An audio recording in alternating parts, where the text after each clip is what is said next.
गया था कि वो एक टेररिस्ट हैं, जिनके ऊपर टैग लगा दिया गया था एंटी नेशनल का, जिनके ऊपर यूएपीए ठोक दिया गया था क्योंकि वो सीए एनआरसी के खिलाफ बोली थी। उनकी एक कविता है, मेरे आस पास की दीवारें, ये चार दीवारें कब से खड़ी हैं खामोश, अपने सिरों पर उठाए आंधी तूफान तपते सूरज का बोझ। आखिर ये बोलती क्यों नहीं? नहीं, शायद ये बोलती भी हैं। जब कभी रेत और पपड़ी गिरती है, ये जरूर कुछ बोलती हैं, लेकिन मालिक हर बार मरम्मत करके कर देता है मुंह बंद इनका। आखिर एक दिन बोझल दीवार ढह जाती है और लगाई जाती है उसी जगह पर दूसरी खामोश दीवार। यूनिवर्सिटी अंडर सीज, जो आज का हमारा ये प्रेस कॉन्फ्रेंस है, ये सिर्फ एक टाइटल नहीं है, ये एक सच है, इस दौर का सच। देश भर में जिस तरीके से ये हिंदुत्व ब्राह्मणिकल फैशिस्ट स्टेट हर तरीके के डिसेंट को, जो भी इस फांसीवादी स्टेट के खिलाफ कोई भी आवाज उठती है, स्पेशली यूनिवर्सिटी स्पेसेस में, उसको पूरी तरीके से कुचलने में लगी है। वो हम सब के लिए एक वेकअप कॉल है। हर क्रिटिकल डेमोक्रेटिक और एकेडमिक स्पेस को रिप्रेशन के निशाने पर रख दिया गया है। यूनिवर्सिटीज जो हमेशा से विचार विरोध और बदलाव का केंद्र रही हैं, उन पर आज एक अटैक है। जो भी आवाज उठाए, जो भी यूनिवर्सिटी स्पेसेस में आके इस स्टेट के खिलाफ, उस यूनिवर्सिटी के प्रशासन के खिलाफ कुछ भी बोले, उनके ऊपर तभी के तभी एफआईआर लगा दिया जाता है, सस्पेंशन हो जाता है, डीबार कर दिए जाते हैं और अरेस्ट वारंट निकल जाता है। ये सिर्फ जेएनयू या जामिया की बात नहीं है, देश भर में एचसीयू, बीएचयू, डीयू, बीबीएयू, हर जगह पे, जो कि हर ये सारी यूनिवर्सिटीज वो जगह है जो कि हमेशा से रेजिस्टेंस का सिंबल रही है, और इसीलिए हमेशा से यहाँ पर रिप्रेशन भी उसी तेजी से रहा है, क्योंकि स्टेट जो है इन्हीं यूनिवर्सिटीज और इन्हीं स्टूडेंट से डरती है, इनको सिस्टमैटिकली दबाने की कोशिश करे जाते हैं। आज देश भर में जो स्टूडेंट एक्टिविस्ट हैं, वो हमारे साथ आज जुड़े हैं और वो बताएंगे कि उनके यूनिवर्सिटी स्पेसेस को किस तरीके से सप्रेस किया जा रहा है। हमारे सबसे पहले वक्ता शौर्य हैं कलेक्टिव से, वो अपनी बात रखेंगे। यहाँ मौजूद सभी साथियों को इनकलाब जिंदाबाद। सबसे पहले तो पत्रकारिता की दुनिया से इतने सारे साथी आज जुड़े और यूनिवर्सिटीज में चल रहे जो अटैक्स है, इसको लेकर आप बात पहुंचा रहे हैं आज के भी दौर में, उसके लिए भी आप सभी को मैं लाल सलाम पेश करना चाहूंगा। हम आज जिस दौर में रह रहे हैं, हम देख रहे हैं कि सबसे ज्यादा जो हमला है देश के मेहनत कश आवाम के ऊपर, उसको लेकर जब बातचीत होती है तो उसके हर आयाम के ऊपर नियंत्रण लाने की कोशिश की जाती है। एक तरफ जब लोकसभा में सेशन में बिल पास किए जाते हैं, उसमें डिबेट बंद किए जाते हैं, तो दूसरी तरफ पत्रकारिता की दुनिया में भी जो कोई निर्भीक पत्रकारिता के लिए सामने आते हैं, उनको कहीं पर मर्डर कर दिया जाता है, कहीं पर जेल में डाल दिया जाता है। कश्मीर से लेकर अलग अलग कॉन्फ्लिक्ट जोन्स में पत्रकारिता भी आज एक क्राइम है। उसी कगार में आज यूनिवर्सिटियों की अगर हम लोग बात करें, हम लगातार देख रहे हैं कि इस पिछले 6 महीनों के अंदर जिस तरीके से यूनिवर्सिटीज के ऊपर, वहां पे लोकतांत्रिक अधिकारों के ऊपर हमला हुआ है, सभी साथी आज जो मौजूद है उसी को लेकर बात रखेंगे। अलग अलग देश के जो केंद्र रहे हैं छात्र आंदोलन के, वहां पर एक निरंतर हमला चल रहा है। उनमें से कुछ चीजें सुर्खियों में आते हैं। जवाहरलाल नेहरू यूनिवर्सिटी की बात आती है, जहां पर जब भी छात्र प्रोटेस्ट पर उतर रहे हैं, उनके ऊपर फाइन लगाकर पिछले 6 साल के अंदर 18 लाख रुपए फाइन में वसूला गया है। वहां पर जहां पर स्टूडेंट यूनियन का अधिकार है, लिंडो कमेटी के आने के बाद से जिस तरीके से अगर एक स्टूडेंट के अगेंस्ट डिसिप्लिनरी एक्शन एक बार ले लिया जाए तो वो फिर से कभी स्टूडेंट यूनियन का हिस्सा नहीं बन पाते हैं। इसी को यूज करके जेएनयू जैसे जो केंद्र रहे हैं, उनके ऊपर अटैक हुआ है। यहाँ पर हम देखते हैं कि ऐसे केंद्रों में भी जो हमला हो रहा है, वहां पर अखिल भारतीय विद्यार्थी परिषद के जो गुंडे हैं, वो जिस तरीके से वायलेंस करने के लिए उनको छूट दी जाती है, इसी छूट के वजह से, इस इम्प्यूनिटी के वजह से ही संख्या में कम होते हुए भी स्टूडेंट उनको रिजेक्ट कर देने के बावजूद वो लगातार मारपीट में उतरते रहते हैं। जामिया मिलिया इस्लामिया में हमने हाल ही में देखा जिस तरीके से वहां पर जब स्टूडेंट्स ने सीए एनआरसी मूवमेंट को याद करते हुए एक प्रोग्राम ऑर्गेनाइज किया, एक तुगलकी फरमान जो वहाँ के वाइस चांसलर लेकर आते हैं। वाइस चांसलर कहते हैं कि किसी भी स्टूडेंट ऑर्गेनाइजेशन का मेंबरशिप आपको सस्पेंड करने के लिए काफी है। जब ये प्रोग्राम ऑर्गेनाइज किया जाता है, जामिया 17 का नाम सामने आता है, उनको सस्पेंड कर दिया जाता है।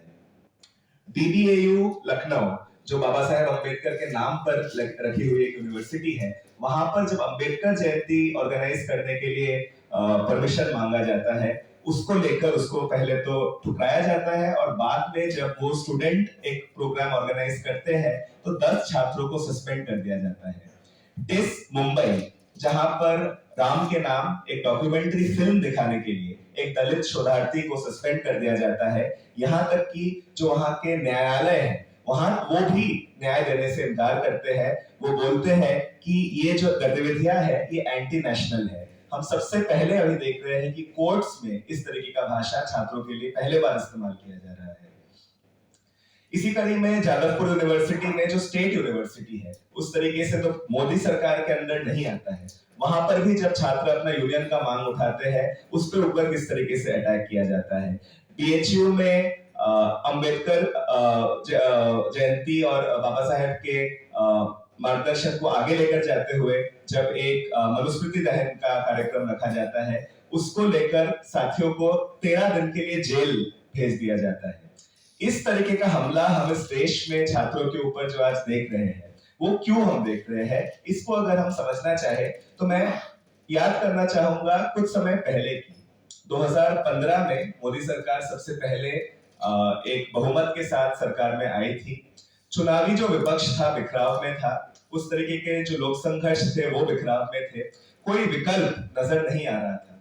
सबसे पहले जो ऑर्गेनाइज रेजिस्टेंस इस भाजपा RSS की फांसीवादी सत्ता को मिला, अगर हम याद करें तो वो कुछ बुद्धिजीवी वर्ग थे जिन्होंने अपना अवार्ड लौटाया। जो मॉब लिंचिंग की कगार शुरू हुई उसको लेकर उन्होंने आवाज उठाया, लेकिन दूसरे जो ऑर्गेनाइज रेजिस्टेंस निकले वो उभर के आए हमारे देश की यूनिवर्सिटियों से। चाहे वो इसी शहर में जो UGC का हेडक्वार्टर है, स्मृति ईरानी के काल में जब नॉन नेट फेलोशिप को कैंसिल किया गया, हजारों की संख्या में छात्र देश भर से जुटे और UGC बिल्डिंग को 1 महीने के लिए बंद करके नॉन नेट फेलोशिप को वापस लेके आए। इसी मोदी सरकार को झुकना पड़ा था छात्रों की ताकत के सामने। उसी तरीके से हैदराबाद सेंट्रल यूनिवर्सिटी में रोहित वेमुला की शहादत के बाद जिस तरीके से दलित प्रतिरोध उठा था, वो देश भर में चिंगारी की तरह फैला था। JNU में देश विरोधी गतिविधियों को लेकर एक मीडिया कैंपेन, एक शट डाउन JNU का कैंपेन जब चलाया गया था, वो केवल JNU नहीं बल्कि इस देश के तमाम जो पब्लिक यूनिवर्सिटियां हैं, सरकारी शिक्षा के ऊपर एक हमला था। और उसके खिलाफ जब छात्र सामने आए, वो एक हिसाब से एक सवाल इस सत्ता के ऊपर पूछता है। वो ये सवाल पूछता है कि सवाल ये नहीं है कि इन यूनिवर्सिटियों में पढ़ाई करने का अधिकार सस्ता क्यों है, सवाल ये है कि आपके बच्चे का पढ़ाई इतना महंगा क्यों है, आपके बच्चे के लिए लोन क्यों लेना पड़ रहा है, आपके बच्चे के लोन चुकाने के लिए क्यों आपको आत्महत्या करने के लिए मजबूर किया जा रहा है। यही सवाल जो यूनिवर्सिटियों से उठ रहा था, वो एक चेतावनी थी भाजपा सरकार के लिए। पिछले 10 साल में हम देखे हैं कि शिक्षा का जो बजट है वो लगातार गिरा है। इसी साल UGC का जो बजट है उसमें 60% की कटौती हुई है। इन मुद्दों को लेकर जब छात्र आवाज उठाते हैं तो ये जायज है कि उनके ऊपर हमला होना ही है, लेकिन साथ में ये भी जरूरी है देखना कि भाजपा RSS की सरकार समझती है कि छात्र प्रतिरोध उनके सरकार को भी एक चुनौती दे सकती है। भाजपा RSS समझती है कि एक ऑर्गेनाइज रेजिस्टेंस स्टूडेंट मूवमेंट पेश कर सकता है। आज कोरोना काल के बाद जब नई शिक्षा नीति हमारे देश के ऊपर थोप दी गई है, हम देख रहे हैं कि प्रतिरोध कई स्वर देश में गूंज रहे हैं।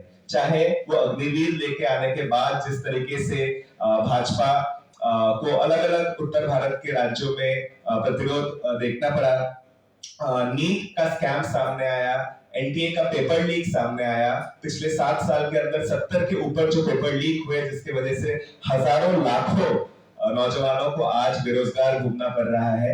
इन पेपर लीक को लेकर बड़े आंदोलन हुए।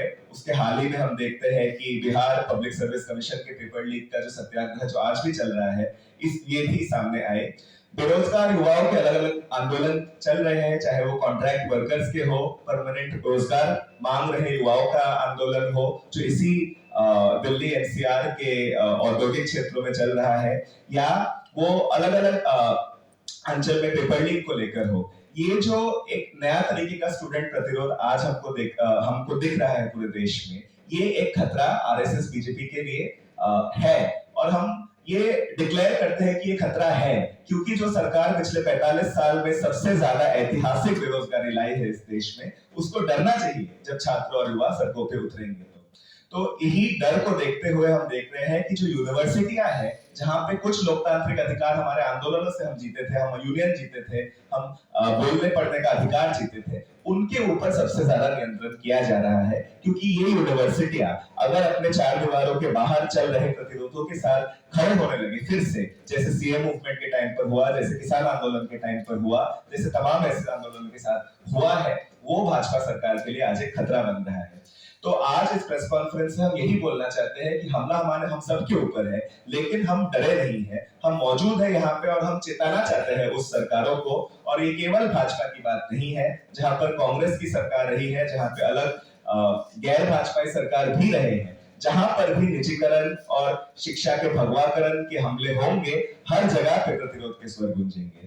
तो हम सब यहाँ पे मौजूद है, सबके ऊपर एफआईआर है, सस्पेंशन है, फिजिकल वायलेंस किया गया है, लेकिन फिर भी यहाँ से हम बताना चाहते हैं कि छात्र प्रतिरोध आज के दिन में जो निजीकरण और अंबानी अडानी के राज को, देश के मानसिकता को बदलकर एक मुसलमानों को, दलितों, आदिवासियों के खिलाफ भड़काने का एक साजिश चल रहा है, देश को बांटने का साजिश चल रहा है, उसी के खिलाफ हम लोग यहाँ पे मौजूद डटे हुए रहेंगे। एक तरफ राष्ट्रीय स्वयंसेवक संघ जो अपने अस्तित्व के 100 साल मना रहे हैं, हम उनके खिलाफ उनको याद दिलाना चाहते हैं कि नौजवान भारत सभा के भी इस वर्ष हम 100 साल मना रहे हैं और उसी तरीके का एक संपूर्ण परिवर्तन का सपना लेकर हम सभी जो अलग अलग देश के बहुत से शहरों से, गांव से यहाँ पर पढ़ने आए हैं, हम उनको याद दिलाना चाहेंगे कि इस तरीके का विकल्प छात्र राजनीति दे सकता है और इसीलिए यूनिवर्सिटियों के ऊपर आज हमला है। एक विपक्ष की राजनीति नहीं, एक विकल्प की राजनीति की आज जरूरत फिर से है, जो छात्रों के तमाम आंदोलनों से एक हिसाब से उभर रहे हैं। इसी के साथ मैं अपना बात खत्म कर